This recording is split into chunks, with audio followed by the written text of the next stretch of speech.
బృందం దాదాపు 2-3 రోజుల కిందట మళ్ళీ తర్వాత ఈరోజు తెలంగాణ భవన్కి వచ్చి ఇక్కడ ఉన్న మా అందరితో కూడా సమావేశమై అక్కడ నెలకొని ఉన్న పరిస్థితుల మీద మా అందరికీ కూడా వివరించి చెప్పడం జరిగింది. అసలు హైదరాబాద్ సెంట్రల్ యూనివర్సిటీ ఏర్పడిందే ఆనాడు మొదటి దశ తెలంగాణ ఉద్యమం జరిగిన తర్వాత 1968 నుంచి 71 వరకు జరిగిన ఉద్యమం తర్వాత మరి హైదరాబాద్లో కూడా ఒక కేంద్రీయ విద్యాలయం ఉండాలి అని చెప్పి, విశ్వవిద్యాలయం ఉండాలని చెప్పి ఆ రోజు జరిగిన 370 ఆత్మ బలిదానాల సాక్షిగా ఒక రకంగా చెప్పాలి అంటే ఇక్కడ మనకు ఈ కేంద్రీయ విశ్వవిద్యాలయం వచ్చిన తర్వాత ఇవాళ భారతదేశంలోనే మంచి పేరు సంపాదించుకుని మంచి క్రెడిబిలిటీ సంపాదించుకున్న విశ్వవిద్యాలయాల్లో మన హైదరాబాద్ సెంట్రల్ యూనివర్సిటీ కూడా అగ్రభాగాన ఉంది. అక్కడి నుంచి విద్యార్థులుగా ఉన్న వాళ్ళు ఎంతోమంది ఈరోజు ప్రపంచవ్యాప్తంగా చాలా ముఖ్యమైన పొజిషన్స్లో ఉన్నారు, చాలా కీలకమైన పొజిషన్స్లో కూడా ఉన్నారు.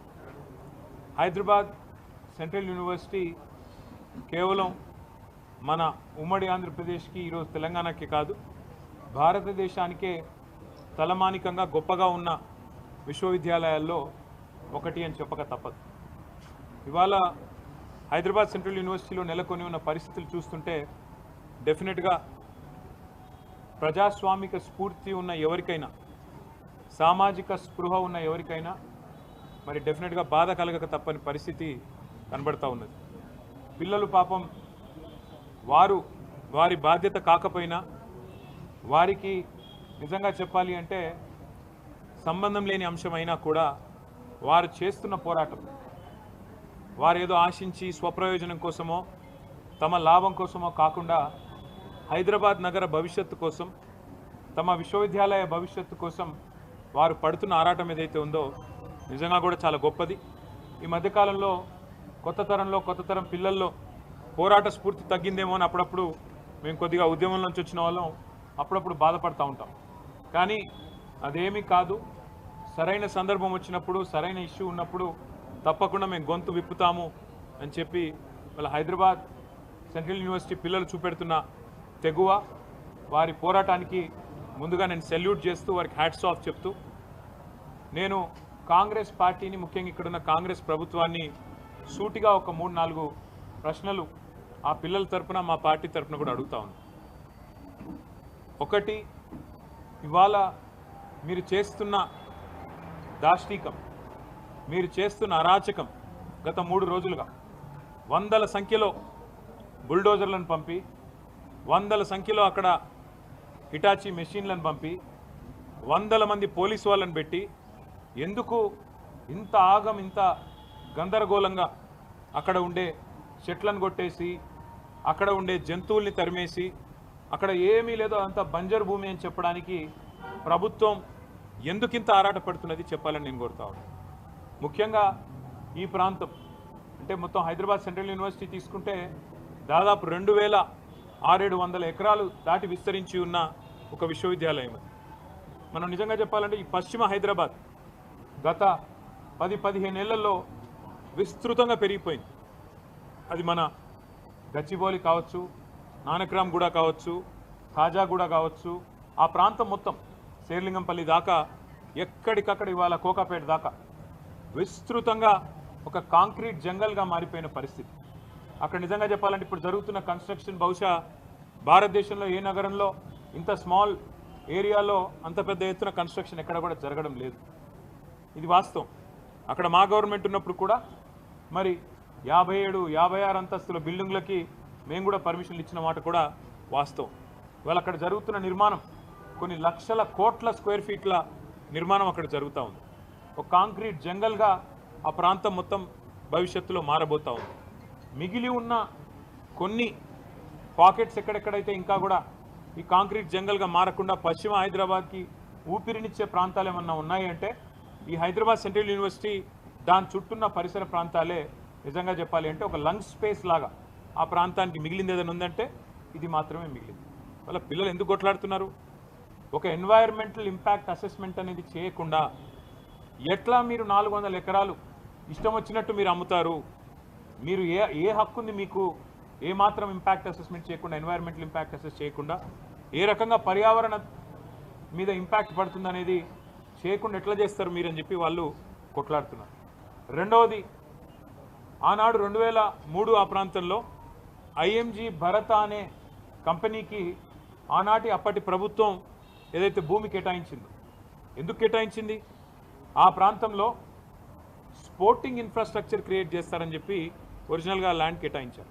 అక్కడ క్రీడలకు సంబంధించి స్టేడియంస్ కానీ అకాడమీలు కానీ అట్లాంటివి మాత్రమే పెడతారని ల్యాండ్ ఇచ్చినారు తప్ప అక్కడ మళ్ళీ బహుళ అంతస్తుల మేడలు అంటే 50, 60, 70, 90 అంతస్తుల మేడలు కట్టమని, కోట్ల స్క్వేర్ ఫీట్లలో బిల్డింగులు కట్టమని ఆనాడు ఆ గవర్నమెంట్ ల్యాండ్ ఇవ్వలేదు. ఆ గవర్నమెంట్ ల్యాండ్ ఇచ్చింది అక్కడ క్రీడలకు సంబంధించిన అక్కడ వాతావరణ నిర్మాణం కోసం, ఒక ఇన్ఫ్రాస్ట్రక్చర్ నిర్మాణం కోసం కేటాయించారు. ఆ తర్వాత సరే ఆ కేసు, ఎందుకంటే ఆ కంపెనీయే ఫేక్ అని, డమ్మీ అనేది స్కామ్ అని, తర్వాత కాంగ్రెస్ గవర్నమెంటు 2004లో కోర్టుకు పోయింది. ఆ ప్రైవేట్ వాళ్ళు కూడా కోర్టుకు పోయినారు. ఆ కోర్టు కేసు మొన్న 21 ఏళ్ల తర్వాత ఆనాడు కాంగ్రెస్ గవర్నమెంట్ కొట్లాడింది, రాజశేఖర రెడ్డి గారి గవర్నమెంటు, ఆ తర్వాత మా గవర్నమెంట్ కొట్లాడింది. మొన్న ఫైనల్గా తీర్పు వచ్చింది. ఆ తీర్పును అనుసరించి ఇప్పుడు ప్రభుత్వం ఆ 400 ఎకరాలను అమ్మి 30,000 కోట్ల రూపాయలు సేకరించాలని లక్ష్యంగా పెట్టుకుంది. నేను ముఖ్యమంత్రి రేవంత్ రెడ్డి గారిని అడుగుతా ఉన్నా, కాంగ్రెస్ ప్రభుత్వాన్ని అడుగుతా ఉన్నా, మీకు ఆస్తులు అమ్మడం, అప్పులు తేవడం అనే మీ ఎజెండా ఏదైతే ఉందో, సరే అది మీరు ప్రభుత్వంలో ఉన్నారు, ప్రజలు నిర్ణయిస్తారు, అల్టిమేట్గా మీరు చేసేది తప్ప ఒప్ప. ఒకవైపు మీరే చెప్తున్నారు, ఎక్కడికక్కడ ఇవాళ హైదరాబాద్లో చూస్తే పెద్ద పెద్ద హోర్డింగ్లు, పెద్ద పెద్ద పోస్టర్లు, ముఖ్యమంత్రి గారి ముఖార విందంతో ఫ్యూచర్ సిటీ కడుతున్నాము, అక్కడ 50,000 ఎకరాల్లో కడతాము, ఆల్రెడీ 15,000 ఎకరాలు మా దగ్గర ఉంది, ఇంకో 30,000 ఎకరాలు సేకరిస్తున్నామని చెప్పి ముఖ్యమంత్రి గారు ఫ్యూచర్ సిటీ అని ఉదరగొడుతున్నారు. ఎయిర్పోర్ట్కి కిందికి ఆనాడు ఫార్మా సిటీ కోసం మేము సేకరించిన భూముల్లో ఈరోజు పేరు మార్చి ఫ్యూచర్ సిటీ అంటున్నారు. ముఖ్యమంత్రి గారిని కాంగ్రెస్ ప్రభుత్వాన్ని అడుగుతున్నాను, మరి ఫ్యూచర్ సిటీలో ఆల్రెడీ మీ దగ్గర 14,000 ఎకరాలు ఉన్నప్పుడు, ఇంకొక 30,000 ఎకరాలు మీరు సేకరించబోతున్నప్పుడు, మొత్తం 45,000 ఎకరాలు మీరు అక్కడ అమ్ముకోబోతున్నప్పుడు, ఇక్కడ 400 ఎకరాల మీద ఎందుకు పడ్డారు మీరు? ఈ 400 ఎకరాల్లో నిన్న మొన్న మీరు చూసింటారు, వందల సంఖ్యలో మెషిన్లు పోయి అర్ధరాత్రి, నేను అడుగుతా ఉన్నా, మీరు ఒకటి ఆలోచన చేయండి, శుక్రవారం, శనివారం, ఆదివారం, ఈరోజు సోమవారం రంజాన్, ప్రభుత్వానికి తెలిసి 4 రోజులు కోర్టుకు సెలవులని, అందుకే ఇబ్బడి ముబ్బడిగా మెషిన్లను పంపి వందల సంఖ్యలో పోలీసు వాళ్ళను పెట్టి అడ్డం వచ్చిన పిల్లలను ఇష్టం వచ్చినట్టు కొట్టి, వాళ్ళను ఆడపిల్లలను చూడకుండా బట్టలు చింపి ఒక దుశ్శాసన పర్వానికి తెరదీసి ఇంత అరాచకం ఏదైతే రేవంత్ రెడ్డి ప్రభుత్వం చేస్తున్నదో, మరి అక్కడ పక్షులు, అక్కడ నెమళ్ళు కేకలు పెడుతున్నాయి, గొంతు చించుకుంటున్నాయి, మాకు జరుగుతున్న ఈ అన్యాయం మీకు కనబడతలేదా, వినబడతలేదా అని చెప్పి రోధిస్తున్నాయి, ఏడుస్తున్నాయి. ఇది మీకు వినబడతలేదా రాహుల్ గాంధీ గారు నేను అడుగుతా ఉన్నా. పర్యావరణ ప్రేమికులు, దేశ స్థాయిలో రాష్ట్ర స్థాయిలో ఉన్నవాళ్ళు, మేధావులు మౌనంగా ఎందుకున్నారని మేము అడుగుతున్నాం, పిల్లలు అడుగుతున్నాం. మీకేం కనబడట్లేదా? ఫ్యూచర్ సిటీలో 45,000 ఎకరాలు మీరు సేకరించి అమ్ముకుంటానని ఓపెన్గా బడ్జెట్లో చెప్తున్నారు, బయట చెప్తున్నారు. మరి 400 ఎకరాలు వదిలేస్తే మీకు పోయేదేముంది, వచ్చిన నష్టం ఏముంది? పశ్చిమ హైదరాబాద్ భవిష్యత్తులో ఢిల్లీలాగా ఎయిర్ క్వాలిటీ దెబ్బతిని ఊపిరి పీల్చుకోవడమే కష్టమయ్యే ప్రమాదం ఉండే అవకాశం ఉంది.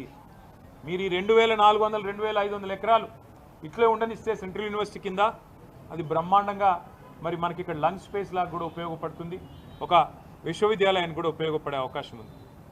రాహుల్ గాంధీ గారు ఇవాళ జాతీయ స్థాయిలో ప్రతిపక్ష నాయకుడు, వారిని కూడా నేను అడుగుతా ఉన్నా, హైకోర్టులో ఆల్రెడీ పిల్లు పడ్డది, ఒక ఎన్జిఓ వాళ్ళు వేసినారు, ఇది పర్యావరణ సమతుల్యత దెబ్బతీస్తుంది అని. ఆ పిల్లు రాకముందే నీ ప్రభుత్వం ఇంత ఆగమాగం చేస్తుంటే, పిల్లల్ని ఇష్టం వచ్చినట్టు కొడుతుంటే, గతంలో ఇదే రాహుల్ గాంధీ గారు హైదరాబాద్ సెంట్రల్ యూనివర్సిటీకి ఆనాడు 2 సార్లు వచ్చినారు ఒకటే నెలలో. రోహిత్ వేములా గారు చనిపోయినప్పుడు 2 సార్లు వచ్చినారు ఒకటే నెలలో. కానీ ఇటువైపు ఇప్పుడు కనీసం తిరిగి కూడా చూడట్లేదు, కనీసం ఒక మాట కూడా ముఖ్యమంత్రి గారికి చెప్పాలన్న ఆలోచన కూడా రాహుల్ గాంధీ గారికి వస్తలేదు. ఇదే రాహుల్ గాంధీ గారు బొంబాయి మహానగరంలో ఆర్ఏ ఫారెస్ట్లో 800 ఎకరాల్లో 2,500 చెట్లు కొట్టేస్తారంట అంటే, అక్కడ మెట్రో నిర్మాణం కోసం అక్కడ ఒకటి షెడ్ కడతారంట అంటే, ఇదే రాహుల్ గాంధీ గారు హడావుడి చేసినారు.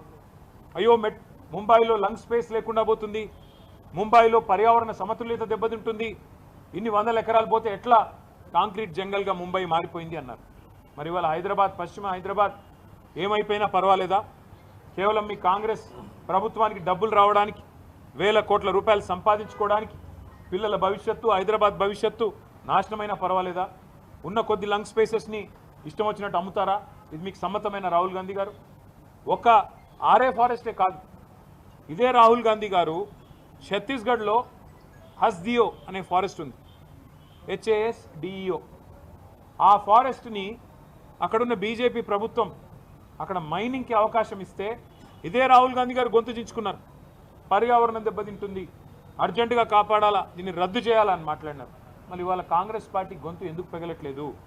నేను ఈ పిల్లలందరికీ ఒక మాట ఇచ్చాను, ఖచ్చితంగా మా పార్లమెంట్ సభ్యులు 4వ తారీఖు దాకా ఏదైతే పార్లమెంట్ సమావేశాలు జరుగుతూ ఉన్నాయో, రాజ్యసభలో మా పార్లమెంట్ సభ్యులు ఈ అంశాన్ని ఖచ్చితంగా లేవనెత్తుతాం, ఖచ్చితంగా వారిని మరి అడుగుతాం, కేంద్ర ప్రభుత్వాన్ని కూడా అడుగుతాం మీ స్టాండ్ ఏంది అని.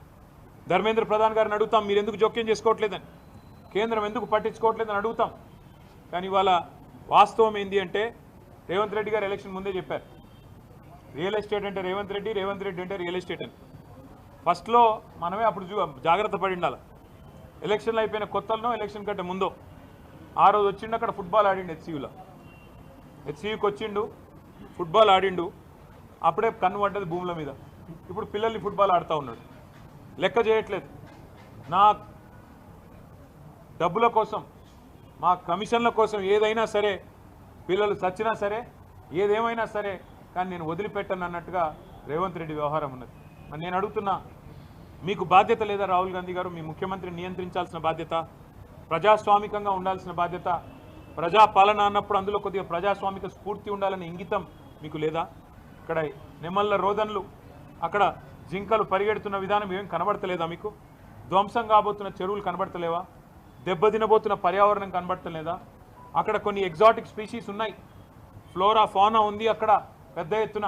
ఇదంతా ధ్వంసమైపోతుంటే మీకు, మీ నాయకత్వానికి ఇదేం వినబట్టలేదా అని మేము అడుగుతూ ఉన్నాం. తప్పకుండా ఆ పిల్లలు ఏ రకంగా పోరాటం చేసినా వారికి అండగా నిలబడతాం. మన ముఖ్యమంత్రి గారు అన్నారు అసెంబ్లీలో, హెచ్సియూలో గుంట నక్కలు ఉన్నాయట. హెచ్సియూలో అందుకే మేము పోవడం లేదు, మేము అక్కడ అడిగేందుకు పెట్టలేదంటే ఇట్లా పనికిమాలిన మాటలు మాట్లాడతారు. ఆ పిల్లల ఉద్యమాన్ని, దాని పవిత్రతను దెబ్బతీసే ప్రయత్నం చేస్తాడు ఈ ముఖ్యమంత్రి. ఆయన చిల్లర వ్యాఖ్యలతో ఆ పిల్లలు కొట్లాడుతున్న దానికి అపవిత్రతను ఆపాదించి ఇదేదో రాజకీయ దురుద్దేశాలతో జరుగుతున్న పోరాటం అని చెప్పి ఆ పిల్లల ఉద్యమాన్ని కూడా మలినం చేసే మూర్ఖుడు ఈ ముఖ్యమంత్రి. అందుకే మేము కొద్దిగా దూరంగానే ఉన్నాం. మాకు కూడా ఫోన్లు వస్తూ ఉన్నాయి, అన్న మీరు రండి, మీరు ట్విట్టర్లో పెడితే కాదు, మీరు కూడా రండి అంటున్నారు. కానీ మేము అక్కడ పోగానే ముఖ్యమంత్రి ఏమంటాడు, ఇగో ఇది బీఆర్ఎస్ వాళ్ళు చేయిస్తున్నారు, ఇదంతా మాకు తెలుసు ముదే, ఇదంతా వీళ్ళే అని ఇష్టం వచ్చినట్టు పిచ్చివాగుడంతా వాగుతాడు. అందుకే మేము సరైన వేదికల్లో ఈ అంశాన్ని ఎత్తుతాం. అటు పార్లమెంట్లో లేవనెత్తుతాం, అవసరమైతే ఇటు కోర్టులో కూడా మేము కూడా పోతాం, కోర్టుకి కూడా. ఏ రకంగా ప్రభుత్వం ఇష్టం వచ్చినట్టు పోతుంది, ఎన్వైరన్మెంటల్ ఇంపాక్ట్ అసెస్మెంట్ లేకుండా ఎందుకు చేస్తున్నది ఈ కార్యక్రమాలు అని అడుగుతాం. ప్రజాక్షేత్రంలో నిలదీస్తాం, ముఖ్యమంత్రి గారు చెప్పిన మాటలు గుర్తు చేస్తాం. ఇదే ముఖ్యమంత్రి కదా ఎన్నికలకు ముందు పిసిసి అధ్యక్షుడు ఏం చెప్పాడు, ప్రభుత్వ ఆస్తులు అమ్ముకుంటే భవిష్యత్ తరాలకు ఎట్లా శ్మశానాలకు కూడా జాగాలు ఉండవని చెప్పి ప్రవచనాలు చెప్పింది రేవంత్ రెడ్డి కాదా? మరి మర్చిపోయినావా? ఇవాళ ఇష్టం వచ్చినట్టు ఇవాళ భూములు అమ్ముతూ కాంక్రీట్ జంగల్గా మారిపోయిన పశ్చిమ హైదరాబాద్కున్న లంగ్ స్పేసెస్ని నాశనం చేయడం ఎజెండాగా పెట్టుకున్నావా? అందుకే మేము పూర్తి స్థాయిలో ఈ పిల్లలకు సంఘీభావంగా నిలబడతాము, వారికి అవసరమైతే అన్ని రకాల సహాయ సహకారాలు అందిస్తాం. 2 పిల్లలు అరెస్ట్ చేసినారని, వారిని మరి కేసులు కూడా పెట్టినారని కూడా చెప్తున్నారు. వాటిని కూడా ధృవీకరించుకుంటాం, వాటిని కూడా విషయాన్ని కూడా తెలుసుకుంటాం. 2 పిల్లల్ని జైలుకు పంపించారని కూడా చెప్తా ఉన్నారు. చూద్దాం, అది కూడా విషయం తెలుసుకున్న తర్వాత దాని మీద కూడా ఏ రకంగా పిల్లలకు అండగా నిలబడాలో మేము చూస్తాము. అక్కడ జంతువులు కూడా మరి కొన్ని ప్రాణాలు పోతున్నాయని చెప్తున్నారు. ఎంతవరకు వాస్తవం మీడియా కూడా దయచేసి మీరు నిజ నిర్ధారణ కమిటీగా ఏర్పడి మీరు కూడా పోవాలా, దయచేసి రిక్వెస్ట్ చేస్తున్నాం. మీరు పోండి. ఇవాళ అక్కడ పిల్లల మీద ఆంక్షలు పెట్టినారు, గేట్ల కాడనే పోలీస్ క్యాంపులు పెట్టి భయపెడుతున్నారు వాళ్ళని. మీరు మీ హాస్టల్కి పోవడానికి వీల్లేదు, ఈస్ట్ బ్లాక్ పోవడానికి వీల్లేదు, ఎటు పడితే అటు క్యాంపస్లో తిరగడానికి వీల్లేదు అన్నట్టు యూనివర్సిటీలో కూడా ఎక్కడైతే నిజంగా చెప్పాలంటే వైస్ ఛాన్సలర్ గారి పర్మిషన్ ఉండాలి. పోలీస్ పర్మిషన్ కాదు, ప్రభుత్వ పర్మిషన్ కాదు, అది కేంద్రీయ విద్యాలయం. కేంద్రీయ విద్యాలయం మీద రాష్ట్ర ప్రభుత్వం అథారిటీ ఉండదు, అక్కడ పోలీస్కు ఎంట్రీ ఉండదు, వీసీ గారు పర్మిషన్ ఇస్తే తప్ప. అట్లాంటిది ఇవాళ వీసీ గారు పర్మిషన్ లేకుండా ఎక్కడికక్కడ పోలీస్ క్యాంపుల మాదిరిగా ఒక వాతావరణం వేసి పిల్లల్ని భయకంపితులు చేసే ప్రయత్నం కూడా రేవంత్ రెడ్డి ప్రభుత్వం చేస్తున్నది, కాంగ్రెస్ ప్రభుత్వం చేస్తున్నది. ఈ అప్రజాస్వామిక వైఖరిని ఖండిస్తూ నిన్న ఆడపిల్లల్ని కూడా బట్టలు చిరిగిపోయేదాకా కొట్టారు, ఈడ్చుకొని పోయినారు. చిన్న చిన్న పిల్లలు చూసిన వాడికి ఎవరికైనా మనసు ఉంటే మనసు కదిలిపోయే పరిస్థితి. ఇవాళ మంత్రివర్గంలో కూడా 2-3 హెచ్సియు విద్యార్థులు ఉన్నారు, పూర్వ విద్యార్థులు, శ్రీధర్ బాబు గారు, బట్టి విక్రమార్క గారు. వారికైనా మనసు ఎందుకు వస్తలేదో నాకు అర్థం కావట్లేదు. వారైనా రావచ్చు కదా, వచ్చి కనీసం పిల్లలతో మాట్లాడే ప్రయత్నం చేయాలి కదా. ఏమీ చేయకుండా ఏకపక్షంగా ఈ రకంగా నియంత్రిత పోకడలు మంచిది కాదు అని చెప్పి నేను వారికి కూడా చెబుతూ, మరి పిల్లలిద్దరూ రోహిత్ అదేవిధంగా ఎర్రం నవీన్ కుమార్, వీరిద్దరి వేరబౌట్స్ ప్రభుత్వం వెంటనే చెప్పాలి. వారు జైలుకి పంపించారా లేకపోతే ఎక్కడన్నా దాచిపెట్టారా, ఆ పిల్లలు ఎక్కడున్నారు, వాళ్ళ మీద ఏం కేసు పెట్టినారు, ఎందుకు పెట్టినారు, వెంటనే బయట పెట్టాలని చెప్పి కూడా రాష్ట్ర డీజీపీ గారిని మేము డిమాండ్ చేస్తున్నాం. వాళ్ళ తల్లిదండ్రులు కూడా డెఫినెట్గా ఆందోళన పడతారు, వాళ్ళ పిల్లలు కూడా ఆందోళన చెందుతారు. మిగతా రాజకీయ పార్టీలు కూడా తమ వైఖరి చెప్పాలి. బీజేపీ కానీ, కమ్యూనిస్టులు కానీ, ఇతర రాజకీయ పార్టీలు కానీ ఈ 400 ఎకరాలు ఇష్టారాజ్యంగా అమ్ముతాం అంటే ఇవాళ మేము స్పష్టంగా చెప్తున్నాం, ఇది తప్పు.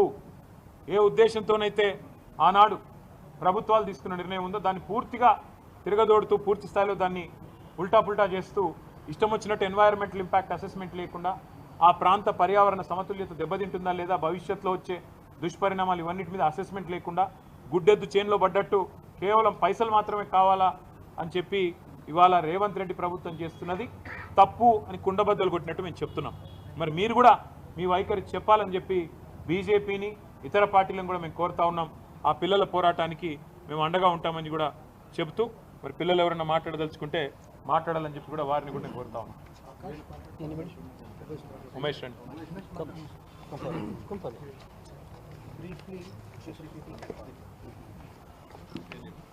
ముందుగా నా పేరు Umesh Ambedkar, student union president.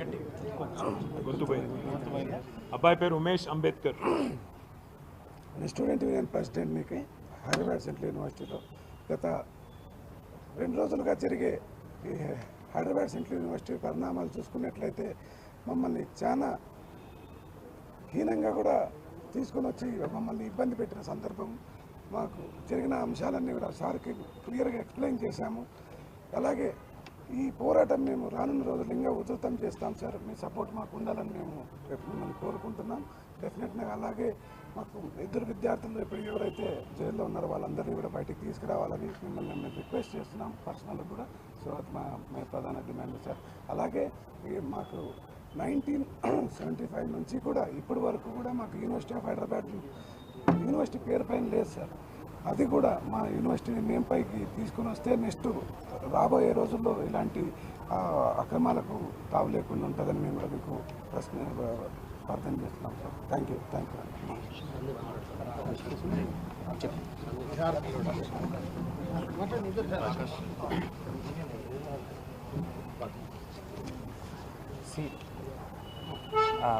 I am a student union member of the University of Hyderabad.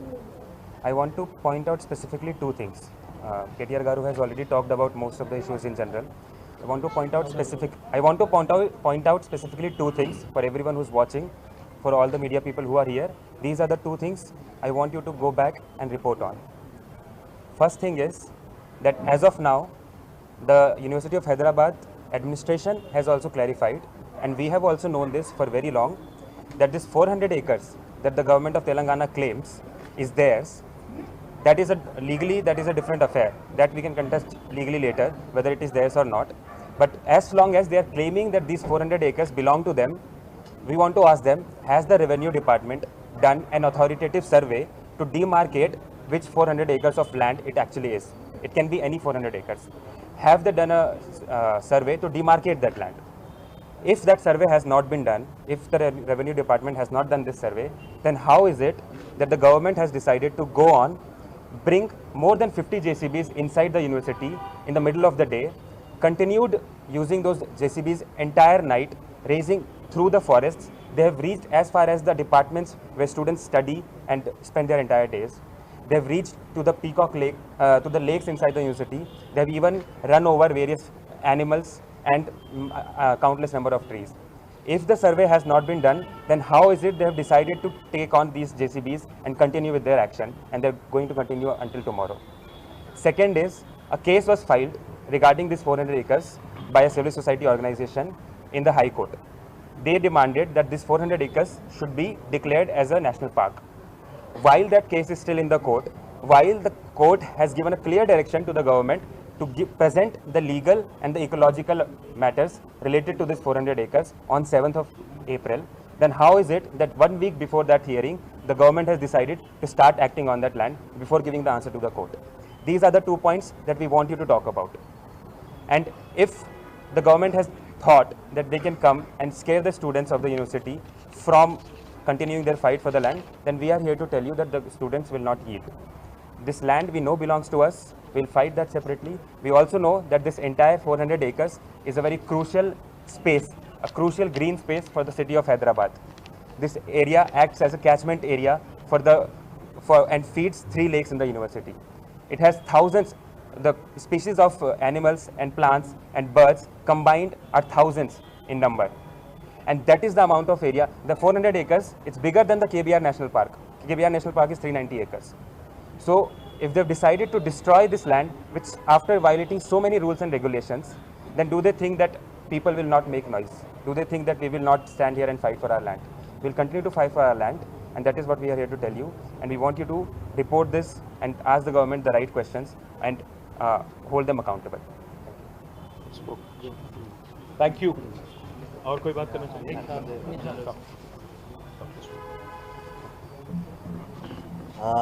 Hello everyone, my name is Nihat Suleiman. I'm currently the General Secretary of the UH Students Union. From the past 2 days, there is no Ugadi in HCU, there is no Eid in HCU. Our land is being taken away, our students are being beaten up by the police, taken away. Yesterday, including me, 50 students were taken into various police stations. मेरे को भी लेकर 50 students को detain किया गया था और रात तक पुलिस स्टेशन में ही हमें डिटेन करके रखा था और उसमें 2 स्टूडेंट्स को अभी तक पुलिस वापस नहीं ले आए हैं. वो भी हम अभी मीटिंग में KTR गारू से बात किया था. और ये कैंपस में एक सर्वेलेंस राज हो रहा है. स्टूडेंट्स का फ़ोन छीनकर वो उसका गैलरी में यूनिफॉर्म में सब मिलकर 100 पुलिस डिप्लॉय किए गए हैं कैंपस के अंदर. और हमारा ईस्ट कैंपस है जहां 3 स्कूल्स है, उसका बच्चे वो स्टूडेंट्स को भी अपने स्कूल नहीं जाने दे रहे हैं.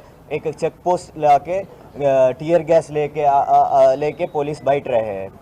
तो इन दिस वे कैंपस को एक पुलिस ने कैंपस को एक टेरराइज कर रहे हैं. तो इसके खिलाफ कल से हम लड़ रहे हैं. स्टूडेंट्स एक साथ होकर लड़ रहे हैं. और आज भी हम देख रहे हैं कि आज सुबह से more and more police vehicles are coming. So this we have to make one thing clear. ये हमारा ज़मीन है या ये ज़मीन में जितना भी बर्ड्स है, एनिमल्स है, उनका कोई भी कंसर्न नहीं लेकर ये कांग्रेस गवर्नमेंट बुलडोज़र चला के और हमारे कैंपस को लूट रहे हैं. तो I request all the media to take the attention into public society. ये मैसेज पूरा पब्लिक सोसाइटी को पहुंच दीजिए और हमारे लड़ाई में हमारे साथ रहिए.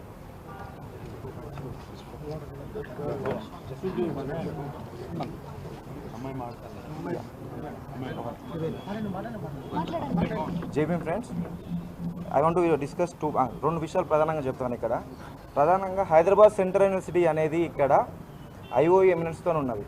రీసెంట్గా లాస్ట్ 5 years 1000 కోట్ల యూనివర్సిటీకి వచ్చినాయి యూనివర్సిటీని డెవలప్ చేయడానికి. రాను ఆ యూనివర్సిటీలో ఇప్పుడు ప్రజెంట్ 5500 ఉన్న స్టూడెంట్స్ని 25,000 చేయడానికి ప్రయత్నం చేస్తున్నది. ఈ ఇన్ఫ్రాస్ట్రక్చర్ డెవలప్ చేయాలంటే మాకు తగినంత స్పేస్ బయోడైవర్సిటీ మీద రీసెర్చ్ చేయాలన్నా ల్యాండ్ కావాలి, ఫ్లోరా కావాలి, ఆ ల్యాండ్ మాకు ఉండాల్సిందే. ఆ ల్యాండ్, లేక్స్ ఇవాటి మీద బయాలజికల్ రీసెర్చ్ అక్కడ జరుగుతాయి, లైఫ్ సైన్సెస్ రీసెర్చ్ జరుగుతాయి. మన పికాక్ లేక్, మన బఫెలో లేక్ రీసెర్చ్ జరిగింది. ఈ రీసెర్చ్ జరుగుతున్నప్పుడు మెజారిటీగా తెలంగాణ నుంచి వచ్చేవాళ్ళు ఎస్సీ ఓబీసీ మైనారిటీ పిల్లలు అక్కడ చదువుతూ ఉంటారు. ఈ టైంలో ఇట్లాంటి డిస్ట్రక్షన్ చేయడం వల్ల మన వాళ్ళకు చాలామంది అక్కడ వచ్చే ప్రవేశం లేకుండా పోతున్నది. నెక్స్ట్ 25,000 చేసే సెంట్రల్ గవర్నమెంట్ కూడా కట్ చేసే ఛాన్సెస్ ఎక్కువ ఉంటాయి. కాబట్టి ఈ నిర్ణయాన్ని తక్షణమే కాంగ్రెస్ ప్రభుత్వం వెనక్కి తీసుకోవాలని మేము స్టూడెంట్స్ తరఫున కోరుతున్నాం. నా పేరు త్రివేణి, నేను students union joint secretary, currently students union joint secretary. నేను ఓన్లీ ఒక 2-3 పాయింట్స్ మెన్షన్ చేయాలనుకుంటున్నాను. ఆల్రెడీ హిస్టరీ అంతా చెప్పడం జరిగింది. అయితే నేను doctor RS Praveen Kumar sir హెల్ప్తో నేను ఢిల్లీ యూనివర్సిటీలో చదవడం జరిగిందనమాట. అక్కడ నాది డిగ్రీ అయిపోయిన తర్వాత జేఎన్యూలోనే మాస్టర్స్ చేయడం జరిగిందనమాట. 5 సంవత్సరాలు నేను ఢిల్లీలో ఉన్నప్పుడు ప్రతి సీజన్లో నా హెల్త్ ఖరాబ్ అయ్యేది. ప్రతి సీజన్ ఈవెన్ ఎన్విరాన్మెంట్ వల్ల మనకి హాలిడేస్ ఇచ్చేదనమాట. ఢిల్లీలో అసలు ఏ రోజు కూడా ప్రశాంతంగా బతకలేమన్నమాట. అట్లాంటి ఢిల్లీ ఎట్లయితే ఇప్పుడు ఢిల్లీ అవుతుందో, ఇప్పుడు ఈ 400 ఎకరాలలో ఏదైతే మనం ఆల్రెడీ మాట్లాడుకున్నట్టు కాంక్రీట్ జంగిల్ ఆల్రెడీ అయిపోయింది. ఇప్పుడున్న 400 ఎకరాలు కూడా తీసుకోవడం వల్ల కంప్లీట్గా అక్కడ కూడా బతకలేము. ఆల్రెడీ ఢిల్లీలోనే ఉండలేము అని అనుకొని హెచ్సియూకి వచ్చి చదువుకుంటుంటే, ఇప్పుడు హెచ్సియూ ల్యాండ్ని కూడా మొత్తం కంప్లీట్గా గ్రాప్ చేసేసి కంప్లీట్గా 400 ఎకర్స్లో ఉన్న థౌజండ్స్ ఆఫ్ ట్రీస్ని, స్పీషీస్ని తీసుకుంటే ఇంకా మనం చదువుకోవడానికి ఏం లేదు మాకు. తర్వాత ఇప్పుడు నువ్వు డెవలప్మెంట్ అనుకుంటే కంప్లీట్గా ఇవన్నీ గవర్నమెంట్ వాళ్ళు కడుతున్నారు. ఇవి ఎంత డెవలప్మెంట్ చేసి కట్టినా కూడా ఫ్యూచర్లో గవర్నమెంట్స్ ఉండడం, మనం ఉండం. ఇప్పుడు హైదరాబాద్లో ఏదైనా ఫ్లడ్స్ వచ్చినాయి అంటే మాత్రం దాన్ని కంట్రోల్ చేయడానికి డిజాస్టర్ మేనేజ్మెంట్ అనేది చాలా ఇంపాసిబుల్ అయిపోతుంది. అట్లనే ఇప్పుడు 400 ఎకర్స్లో ట్రీస్ని, ఇది కార్బన్ సింక్, ట్రీస్ ఉంటే మనం ఏదైనా ప్రొటెక్ట్ చేయడానికి ఉంటుంది. ఇప్పుడు 400 ఎకర్స్లో ఉన్న అంత తీసేసుకుంటే సిటీ కూడా ఉండదు. ఫ్యూచర్లో మనం డెవలప్మెంట్ అని ఏదైతే మాట్లాడుకుంటున్నామో అది ఉండదు, మనము ఉండం అనమాట. సో అది మనం ఈవెన్ లీగల్గా మీరు ఏదైతే చెప్తున్నారో అది పక్కన పెట్టి అట్లీస్ట్ ఏమంటారు పికాక్స్ తర్వాత డీర్స్ యొక్క ఆర్తనాదాలైనా విని మీరు ఈ ప్రాసెస్ ఏదైతే ఉందో దాన్ని ఆపేసేయాలని మేము ఫస్ట్ డిమాండ్ చేస్తున్నాం. తర్వాత ఏదైతే ల్యాండ్ ఉందో అదంతా యూనివర్సిటీ పేరు మీద రాయాలని మేము డిమాండ్ చేస్తున్నాం. ఇంకొకటి ఎవరైతే మనం ఇందాక మాకు కేటీఆర్ గారు చెప్పారనమాట, అంటే ఎట్లా ప్రొసీడ్ కావాలనేది మాకు చాలా హెల్ప్ఫుల్గా ఉన్నారు.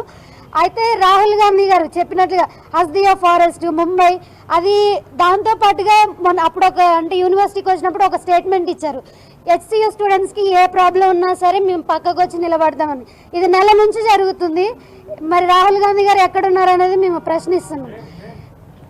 అండ్ ఆల్సో లైక్ సెంట్రల్లో ఏమంటారు అంబానీలకి అదానాలకి దేశం అమ్ముడుపోతుంది అని చెప్తున్నారు. మరి ఇక్కడ తెలంగాణ గవర్నమెంట్ ఏం చేస్తుంది? తెలంగాణ కాంగ్రెస్ గవర్నమెంట్ చేసేది కూడా అదే కదా, కార్పొరేట్స్కి అమ్మడం, తర్వాత సిటీ అంతా ఎంటైర్ కాంక్రీట్ జంగిల్ చేయడం జరుగుతుంది. అంటే మీరు ఫస్ట్ స్టేట్మెంట్స్ ఇస్తారు, మీరే కాంట్రాడిక్ట్ చేసుకుంటారు. ఇది ఎలాంటి ధోరణి అనేది మేము మిమ్మల్ని ప్రశ్నిస్తున్నాం. మీరు ఫస్ట్ థింగ్ మీరు చెప్తున్నారు అక్కడ గుంట నక్కలు ఉన్నాయి. సరే ఏ నక్కలు ఉన్నాయి ఫస్ట్ అయితే మీరు అక్కడికి రండి కదా, వచ్చి చూడండి. ఆ నక్కలు లేకపోతే పికాక్స్ ఒకటి అరుస్తాయి కదా, అప్పుడు తెలుస్తుంది కదా అక్కడ ఫ్లోరా ఉందా, ఫానా ఉందా, లేకపోతే ఇంకా బయోడైవర్సిటీ ఏదో ఉందని. అక్కడ కూర్చొని ఆడేం లేదని చెప్తే మీకు తెలీదు. అక్కడికి రండి, చూడండి, అప్పుడు మేక్ ద స్టేట్మెంట్స్ రైట్. అక్కడికి వచ్చి చూసిన తర్వాత చెప్పండి. సో మా స్టూడెంట్స్ యూనివర్సిటీ ఆఫ్ హైదరాబాద్ నుంచి మేము డిమాండ్ చేసేది ఫస్ట్ అది ఆపేసి first take in to account of environmental aspect first rather than all these legal aspects, because environment is first. It's not just about Hyderabad, ప్రపంచం అంతా గ్లోబల్ వార్మింగ్ అని తర్వాత అన్నీ జరుగుతూ ఉన్నాయి, సునామీలు కానీ అన్నీ వస్తున్నాయి. అవన్నీ కన్సిడర్ చేసుకొని మన హైదరాబాద్ని మనం ప్రొటెక్ట్ చేసుకోవాలనే ఆస్పెక్ట్ మనకు ఉండాలి. అంతేగాని ఏదో డెవలప్మెంట్ చేస్తాం అది ఇదని కాదు, ఫస్ట్ ఎన్విరాన్మెంట్ ఆస్పెక్ట్ కూడా మనం చూడాలి. సో యూనివర్సిటీ ఆఫ్ హైదరాబాద్ నుంచి మేము ఇదే డిమాండ్ చేస్తున్నాం అనమాట. Thank you.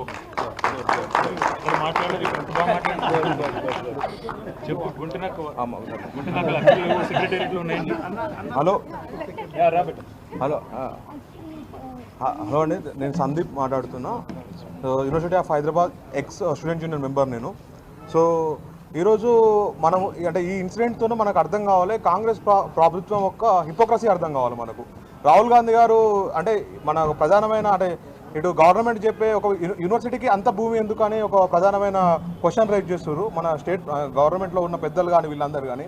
మీరు అందరూ అర్థం చేసుకోవాల్సిన విషయం ఏంటంటే రాహుల్ గాంధీ గారు చదువుకున్న క్యాంబ్రిడ్జ్ 3000 ఎకరాలలో ఉంది, ఆయన డిస్కంటిన్యూ చేసిన హార్వర్డ్ కూడా 2000 ఎకరాలలో ఉంది. సో అంటే అట్లనే రీసెంట్గా ధారావి ప్రాజెక్టులు అంటే ఎలక్షన్స్ ముందు మహారాష్ట్రలో రాహుల్ గాంధీ గారు విజిట్ చేసుకుంటూ ఒక మాట చెప్తారనమాట, నేను క్రానిక్ క్యాపిటలిజము సోషల్ జస్టిస్ రెండు ఎంచుకోమంటే నేను సోషల్ జస్టిస్ వైపు నిలబడతా, ఈ అదాని అంబానీ అని బడా పారిశ్రామికవేత్తల దిక్కు నిలబడను, ఆ కార్పొరేట్ వ్యక్తుల వైపు నిలబడనని చెప్తూ ఉంటారు. రాహుల్ గాంధీ గారు ఇక్కడ ఉన్న ప్రభుత్వం కూడా గుర్తుపెట్టుకోవాల్సింది ఏంటంటే హెచ్యూ లాంటి యూనివర్సిటీలు మాకు ధారావి లాంటివి తెలంగాణ నుంచి ఫస్ట్ జనరేషన్ అంటే వచ్చిన బడుగు బలైన వర్గాల విద్యార్థులకు అది హెచ్యూ లాంటి ఓ ధారావి లాంటి అక్కడ మేము ఇంక్యుబేట్ అయ్యి ప్రపంచంతో పోటీ పడగలుగుతున్నాం. ఇంకో సీరియస్ విషయం మనం అబ్జర్వ్ చేసుకుంటే అంటే ఇంకొక ప్రశ్న మనం లేవనెత్తుకోవాల్సింది తెలంగాణ సమాజంలో ముఖ్యంగా అంటే Telangana civil society only BRS regime ఉంటేనే పనిచేస్తుందా? సివిల్ సొసైటీ అనేది ఒక సెలెక్టివ్గానే ఉంటుందా? ఎక్కడ పోయినారు ఇప్పుడు ఈ మేధావులు వర్గం అంతా? యూనివర్సిటీ ల్యాండ్ పోతుంటే ఎక్కడ పోయినారు? ఓన్లీ 10 years ఆఫ్ టైంలోనే ఓన్లీ బీఆర్ఎస్ రెజీమ్లో మాత్రమే సివిల్ సొసైటీ ఉంటుంది తెలంగాణలో. ఈ ప్రశ్నను చాలా సీరియస్గా మనం ఆలోచించాల్సిన అవసరం కూడా ఉన్నది. ఈ నాలుగో అంశం ఏంటంటే మన ప్రభుత్వం చెప్తుంది మేము 16 గంటలు 18 గంటలు పనిచేస్తున్నామని. మీరు అబ్జర్వ్ చేస్తే మన ప్రభుత్వం 24 గంటలు ఓన్లీ ఆదివారం శనివారం పనిచేస్తుంది, ఎందుకంటే ఆ రోజు కోర్టులు ఉండవు కాబట్టి. మీరు చూసిన జీవో 29 కేసు అయినా, మీరు చూసిన బుల్డోజర్ హైడ్రా అయినా, ఇప్పుడు హెచ్యూ జరుగుతున్న బుల్డోజర్ రాజ్ అయినా, మీరు ఎప్పుడు చూసినా కానీ మన ప్రభుత్వం 24 hours మాత్రం శని ఆదివారాల్లో మాత్రం పనిచేస్తుంది. సో ఇంకొక అంశం మీ ప్రధానంగా మీకు చెప్పాల్సిన అంశం ఏంటంటే యూనివర్సిటీస్కి ఎక్స్పాండ్ అవుతూ ఉంటాయి. అంటే యూనివర్సిటీస్కి టార్గెట్ ఉంటుంది, అంటే ఒక 200 సంవత్సరాల ఫ్యూచర్కి యూనివర్సిటీస్ ఎన్విజన్ చేస్తూ ఉంటాయి. సో అట్లాంటి యూనివర్సిటీస్ని చంపేయడం అంటే ఇండైరెక్ట్గా కార్పొరేటైజ్ ఎడ్యుకేషన్ చేయడమే. ఇది అంటే వీళ్ళు మాట్లాడుతున్న సోషల్ జస్టిస్, వీళ్ళు మాట్లాడుతున్న రాజ్యాంగానికి పూర్తిగా విరుద్ధంగా పోవడమే. సో ఇంకో చాలా బాధాకరమైన అంశం ఏంటంటే మా ఆలుమ్ని ఇదే ప్రభుత్వంలో ఉన్నారు, ఇదే ప్రభుత్వం శాసనసభ్యులుగా ఉన్నారు, ఇదే ప్రభుత్వంలో మంత్రులుగా ఉన్నారు. మరి వాళ్ళు యూనివర్సిటీ మీద చూసి ప్రేమ ఎందుకు వస్తుందో నాకు అర్థమవుతుంది. అట్లాంటి యూనివర్సిటీ మీలాంటి వాళ్ళని మంత్రులుగా షేప్ చేసి బయటకు వదిలిపెట్టిందంటే నెక్స్ట్ తరాల వాళ్ళని ఇంకా పెద్దగా వదిలిపెడుతుంది కదా. సో ఈ విషయం మీరు ఖచ్చితంగా సో ఇప్పుడు మా ప్రధానమైన డిమాండ్స్ ఏంటంటే మా 400 acres ఆఫ్ యూనివర్సిటీ ల్యాండ్ ఏదైతే ఉన్నదో ఫస్ట్ ఆ ల్యాండ్ని గ్రీన్ జోన్గా ప్రకటించి ఆ ప్రభుత్వం కూడా దాన్ని 80% దాన్ని డిస్టర్బ్ చేయకుండా ఉండాలి. యాజ్ ఆఫ్ నో మమ్మల్ని మాతో పాటు ప్రశ్నించిన విద్యార్థులు ఎవరైతే ఇప్పుడు పోలీస్ కస్టడీలో రిమాండ్లలో ఉన్నారో వాళ్ళని తక్షణమే విడుదల చేయాలి. కాంగ్రెస్ ప్రభుత్వం ఈ నిరంకుశమైన వైఖరిని మాత్రం ఖచ్చితంగా వెనుక పోవాలి, లేకుంటే అది కోర్టులు ఖచ్చితంగా దీనికి జవాబు చెప్తాయి. విద్యార్థులు కూడా దాన్ని కొట్లాడటానికి సిద్ధంగా ఉన్నాయి. థ్యాంక్ యూ అండి. Students unity, students unity. నమస్కారం అందరికీ, నా పేరు శరణ్య. నేను మొదటిగా ఏం చెప్పాలనుకుంటున్నా అంటే నేను నిన్న అయినా కొట్లాట ఏదైతుందో నేను అప్పుడు క్యాంపస్లో లేను. ఆ వీడియోస్ నేను ఎప్పుడైతే మా ఇంట్లో ఉండి చూస్తున్నానో నాకు ఎలా అనిపించిందంటే యూనివర్సిటీ మేము ఈ పక్షులు ఏవైతున్నాయో పక్షులు జంతువులు అవన్నీ మాదే ఒక పార్ట్ అన్నట్టు మేము అనుకుండే. కానీ యూనివర్సిటీ ఇదంతా తీసేస్తున్నప్పుడు ఆ బుల్డోజర్స్ వచ్చినప్పుడు అరే మాకు ల్యాండ్ పోతుంది అన్నది ఒక సైడ్, ఇంకో సైడ్ అరే మనతో ఉన్న ఇవి మన పార్ట్ ఇప్పుడు అవన్నీ ఎట్ట వెళ్ళిపోతాయి అన్న ఒక క్వశ్చన్ రైజ్ అయింది. అప్పుడు నాకు ఆ వీడియో ఎప్పుడైతే పికాక్స్ గురించి మార్నింగ్ సౌండ్ అది ఎప్పుడైతే మార్నింగ్ నైట్ ఇది అయిందంతా ఆ వీడియో నేను మార్నింగ్ చూసిన అప్పుడు అనిపించింది అరే అవి ఇంతగానం ఏడుస్తున్నాయి, మనకి ఇంత మనసు కూడా లేకుండా పోతుంది అన్నట్టు. ఎప్పుడైతే పోలీస్ వాళ్ళు వచ్చి నిన్న జరిగిన సిచ్యువేషన్లో ఆడపిల్లల్ని కానీ బాయ్స్ని కూడా ఇష్టం వచ్చినట్టు ఇట్లా పశువులను మనం చంపడానికి వేసినప్పుడు ఇట్లా నూకుతామా, అట్లా నూకినట్టు నూకుతున్నారు. అంటే వాళ్ళకి దెబ్బ తాకుతుందా, ఏమవుతుంది, అసలు నువ్వు ఎందుకు చేస్తున్నావు అని పోలీస్ వాళ్ళకు కూడా అసలు ఏం లేదు. అండ్ సేమ్ ఇట్లానే ఫస్ట్ పార్టీస్ అన్ని పక్కకు పెట్టి చూస్తే ల్యాండ్ పార్టీస్ ఇవన్నీ పోతున్నాయి, మన మానవత్వం ఎట్టుపోతుంది, మనం ఏమవుతున్నాం, అసలు ఇంత అవుతుంది ఏదన్నా అసలు పిల్లలకు కూడా, పిల్లలు కాదు పెద్దలకు కూడా ఇంత అవుతుంది, వాళ్ళు కొట్లాడుతున్నారు, మనం ముందుకొచ్చి ఒకటి ఫార్వర్డ్ ఇద్దామన్నట్టు ఏం లేదు. ఎట్లా అంటే వాళ్ళు కొట్లాడుతున్నారు కదా చూద్దాం ఏమవుతుందో, వాళ్ళ పార్టీ చేస్తుంది మేము రాము అది వాళ్ళది, అట్లా కాకుండా మన లోపల మానవత్వం ఏమవుతుంది. ప్రొఫెసర్ సాయిబాబా ఉన్నారు, ఆయనది కూడా ఆయన కేసులో కూడా ఎంత అన్యాయం జరిగింది, ఎవరన్నా అసలు అది ఎట్లా అందరికీ తెలుసు కానీ ఏం చేయలేకపోయినాం. ఇప్పుడు కూడా అలానే ఉంది, మనం మాట్లాడకపోతే ఏది మాత్రం బయటికి రాదు. మా మమ్మీ ఒక్కటే చెప్తుంటారు ఎప్పుడు, మన చేతిలో విద్య, పైసలు ఉండాలి, పవర్ ఉండాలి, ఈ మూడు లేకపోతే మన మాట ఎవ్వరు వినరు అని. ఇది అలానే అనిపిస్తుంది ఇప్పుడు నాకు చూస్తుంటే. అందుకే మనం మన వచ్చే తరాలను కూడా ఫస్ట్ మనం పోరాడాలి అన్నది చెప్పాలి. వాళ్ళు ఎవరో వచ్చి మన కోసం పోరాడుతుంది అన్నది కాదు, మనం ఫస్ట్ పోరాడాలి, మనకు ఆ ధైర్యం ఉండాలని మనం నేర్పాలి. ఫస్ట్ మానవత్వం నేర్చుకుందాం, తర్వాత అన్నిటి గురించి పోరాడదాం. Thank you beta, thank you అందరికీ.